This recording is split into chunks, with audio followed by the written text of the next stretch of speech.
AP ప్రభుత్వం కొత్త పారిశ్రామిక పాలసీని ప్రవేశపెట్టింది. ఏపీ ఐఐసి చేతిలో ఉన్న సుమారు 40,000 ఎకరాల విలువైన భూమిని అభివృద్ధి చేసేందుకు ప్రణాళికలను రచిస్తోంది. ప్రైవేట్ సంస్థలకు ఈ భూమిని అభివృద్ధి చేయాలని అప్పచెప్పుతోంది. ఇంతకాలం ఏపీ ఐఐసి పారిశ్రామిక పార్కులను అభివృద్ధి చేసే పరిశ్రమలకు అందిస్తూ వస్తోంది.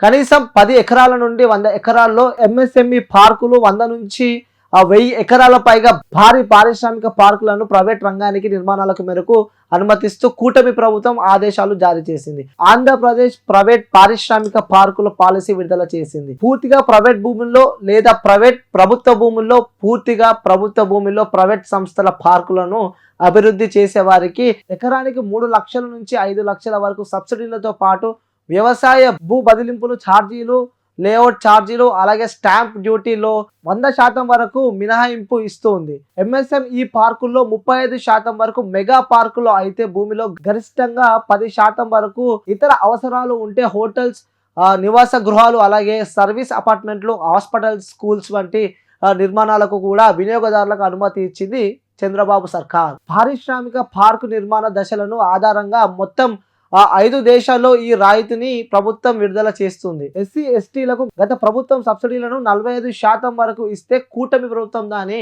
35% తగ్గిస్తోంది.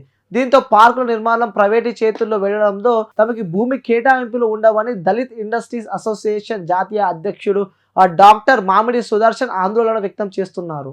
కొత్త పాలసీలో ప్రధాన అంశాలు: రానున్న 5 ఏళ్లు రాష్ట్రంలో 30 లక్షల కోట్లు పెట్టుబడులను ఆకర్షించడం ద్వారా తయారీ రంగంలో 5 లక్షల ఉద్యోగాలు కల్పన లక్ష్యంగా చేస్తున్నానని, అలాగే 2024-29 కాలానికి పారిశ్రామిక పాలసీ 4.0 విడుదల చేసింది ప్రభుత్వం.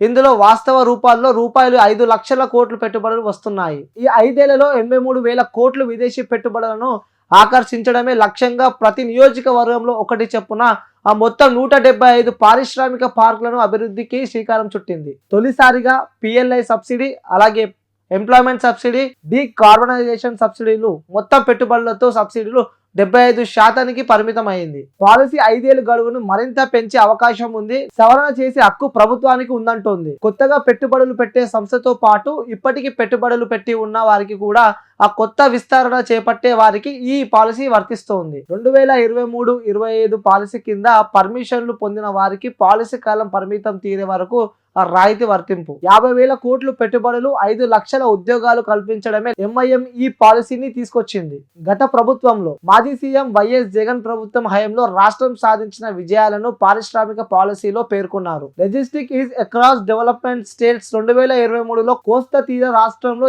ఏపీ అచీవర్స్ స్థానంలో నిలిచింది.